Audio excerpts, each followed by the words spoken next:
ওমা, এই দেখো পূজাদের নিউ পেট ডগ। ও মা, কি সুন্দর দেখতে। হ্যাঁ। ও মা, দেখো দেখো দেখো কিরকম গুবলু গুবলু পায়ে হাঁটতে দেখো। তোমার ভালো লেগেছে? তাহলে আমরাও একটা কিনি না মা।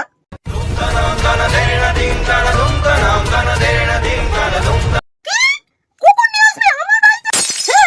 তোকে বুঝছি তাই অনেক না, তুই আবার কুকুর আনবি? আমি এই বাড়ি থেকে চলে যাবো, দুই কুকুর মিলে তোরা শান্তিতে থাকবি। তুই জানিস কুকুরের কত লোম উঠে? সেই লোম উঠে খাবার দাবারে পড়বে, সেই খাবার আমরা খাবো। তুই জানিস কুকুর বাড়িতে পৌঁছলে সেই বাড়িতে লোকজন মোটে আসতে চায় না। আবার সে বাড়িতে থাকলে বাড়িতেই খাবে, বাড়িতেই শুশু করবে, বাড়িতেই পটি করবে। ছোটবেলা তোর পটি আর শুশু পয়সা করেছি, আবার তুই কুকুর আনবি বলছিস তার পটি আর শুশু পয়সা করবো? না না না না না, এটা আমি মানতে পারবো না। আর একটা কুকুরের কত খরচ তুই জানিস? তার আলাদা বিস্কুট, তার আলাদা সাবান, তার শ্যাম্পু, তার ডাক্তার, তার ইনজেকশন। তোকে যে আমি খাওয়াচ্ছি তাতেই আমার অনেক পুণ্য হয়ে যাচ্ছে। এবার তোর যদি দরদ উঠলে পরে তুই বাড়ি থেকে বেরিয়ে গিয়ে রাস্তার কুকুরের সঙ্গে থাকবি। যা যা।